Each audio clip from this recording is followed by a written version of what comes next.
Welcome to ஓரோ சமையல். நம்ம இன்னைக்கு என்ன பார்க்க போறோம்னா ரொம்ப மருத்துவ குணமுள்ள பூண்டு கருவேப்பிலை மிளகு குழம்பு தாங்க. இது ஒரு தொக்கு மாதிரி இருக்கும். 2 மாதம் ஆனாலும் கெடாதுங்க. நல்லா எண்ணெய் கொஞ்சம் தாராளமாக விட்டு செஞ்சு வச்சுக்கிட்டா 2 மாதம் ஆனாலும் கெட்டு போகாதுங்க. அந்த அளவுக்கு ரொம்ப டேஸ்டாகவும் மருத்துவ குணமுள்ள ஒரு குழம்பும் எப்படி செய்யலான்னு பார்க்கலாம் வாங்க. ரொம்ப ஈஸியாகவும் டேஸ்டாகவும் செஞ்சிடலாம். அது எப்படி செய்யலான்னு பார்க்கலாம் வாங்க. வீடியோவை ஸ்கிப் பண்ணாமல் பாருங்கள். அப்போ தான் ஒரு நடுவில் சின்ன சின்ன டிப்ஸ் கொடுத்துருப்பேன். உங்களுக்கு ரொம்ப யூஸ்ஃபுல்லாக இருக்கும்.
கருவேப்பிலை பூண்டு மிளகு குழம்பு வைக்க போகிறோம். அதுக்கு உரிச்ச பூண்டு ஒரு கைப்பிடி அளவு.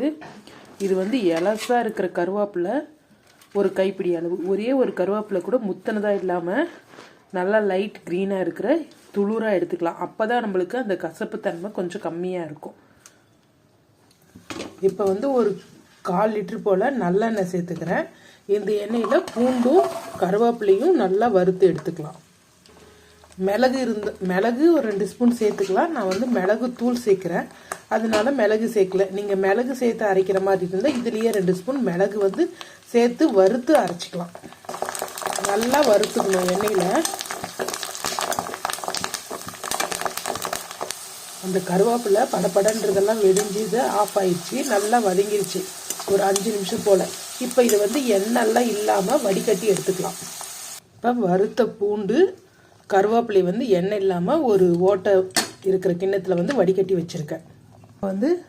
ஒரு அரை கைப்பிடி அளவு பெரிய வெங்காயம் நீளமாக கட் பண்ணிக்கிறேன். நீங்கள் சின்ன வெங்காயம் கூட எடுத்துக்கலாம். ஒரு கைப்பிடி அளவு உரிச்ச பூண்டு, பிடி அளவு தக்காளி கட் பண்ணதை எடுத்துக்கிறேன்.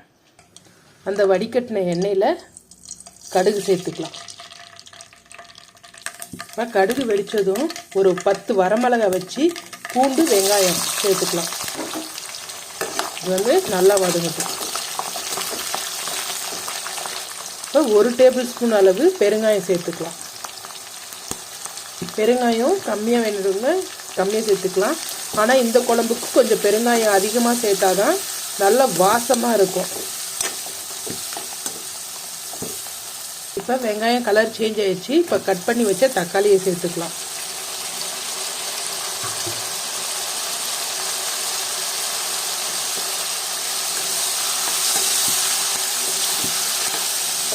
இது 2 மாதம் ஆனாலும் கெடாது. குழம்புக்கு தேவையான கல்லுப்பு, கொஞ்சமாக மஞ்சத்தூள் ஒரு 1/4 டீஸ்பூன் போல. தக்காளி தோல் விட்டு வதங்குற அளவுக்கு நல்லா வதக்கிக்கலாம். இப்போ மிளகும் ஜீரகம் சம அளவு பொடி பண்ணது 1 டேபிள் ஸ்பூன். இதுலேயும் மிளகு இருக்குது. இது வெறும் மிளகு. அப்போ இது 1.5 ஸ்பூன் போல் வெறும் மிளகுத்தூள் மட்டும் சேர்த்துக்கிறேன். 1/2 ஸ்பூன் சீரகத்தூள்.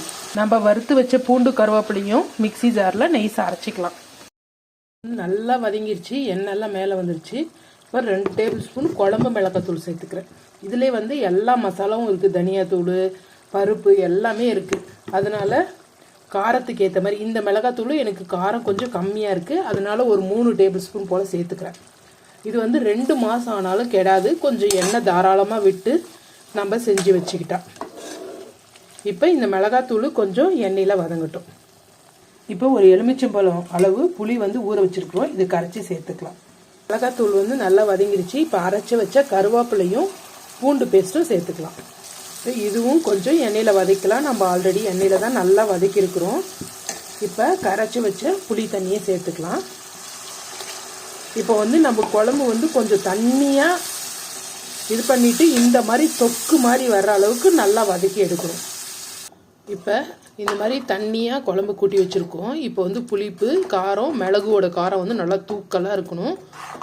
இப்போ இதெல்லாம் நல்லா கொதிச்சு எண்ணெய் நம்ம 1/4 லிட்டர் எண்ணெய்க்கு மேலே விட்டுக்கிறோம். அது மேலே வந்து நல்லா ஒரு தொக்கு பதத்துக்கு வந்து நம்ம எடுத்து ஃப்ரிட்ஜில் ஸ்டோர் பண்ணால் 2 மாதம் வரையும் கெட்டு போகாது. நல்லா சளி பிடிச்சப்ப, காய்ச்சல் வந்தப்ப எல்லாம் இது சாப்பிட்டோம்னா சூப்பராக இருக்கும் வாய்க்கு. இப்போ ஒரு 1/2 hour போல் நல்லா கொதிக்கணும். இது குழம்பு கொதிக்கும் போது ஒரு சின்ன பீஸ் வெல்லம் இது போட்டால் நம்மளுடைய புளிப்பு எல்லாமே தூக்கி கொடுக்கும். அதுக்காக எல்லாமே பேலன்ஸ் பண்ணி ஒரு சூப்பரான டேஸ்ட் இருக்கும். கொதிக்கும் போதே போட்டால் தான் எல்லாமே நல்லா மிக்ஸ் ஆகி வரும். இப்போ நல்லா தளன்னு கொதிக்கும் போது ஸ்டவ்வை மீடியம் ஃப்ளேமில் வச்சுட்டு நல்லா எண்ணெய் மேலே வர்ற அளவுக்கு, நல்லா சுருண்டு வர்ற அளவுக்கு ஒரு 1/2 hour போல் அப்பப்போ கலரி விட்டு எடுக்கணும். ஸ்டவ்வை மீடியமில் வச்சு கலரி விட்டுக்கணும், இல்லைன்னா ஸ்டவ் ஃபுல்லாக எண்ணெய் ஆயிரும். அடிக்க கலரி விட்டுக்கணும், இல்லைன்னா அடிப்பிடிக்க கூட வாய்ப்பு இருக்குது. அடிப்பிடிச்சிட்டா மொத்த குழம்பு டேஸ்ட் வந்து சேஞ்ச் ஆயிரும். ஒரு 1/2 மணி நேரம் போல் நல்லா கொதிச்சிருச்சு. எண்ணெய் எல்லாமே நல்லா மேலே வந்துருச்சு. இப்போ நம்மளுக்கு இதுவும் நல்லா ஒரு தொக்கு பதத்துக்கு வந்துருச்சு.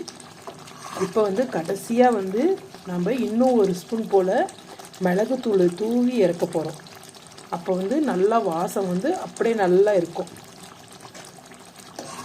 இப்போ நல்லா தூவியாச்சு.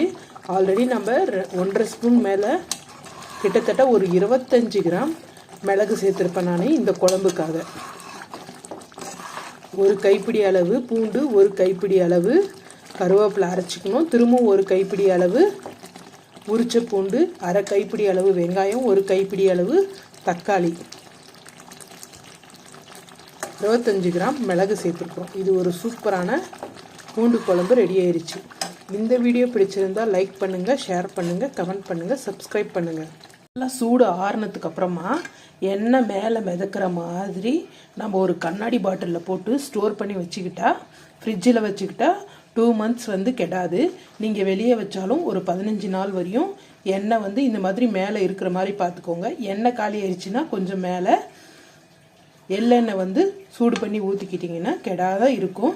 நீங்கள் எங்கேயாவது ட்ராவல் பண்ணும்போது கூட இந்த மாதிரி குழம்பு செஞ்சு எடுத்துக்கிட்டிங்கன்னா ரொம்ப வாமிட் வராது, நல்லா டைஜஷன் ஆகும், ரொம்ப கேஸ்ட்ரிக் ஆகாது, ரொம்ப நல்லாயிருக்கும்.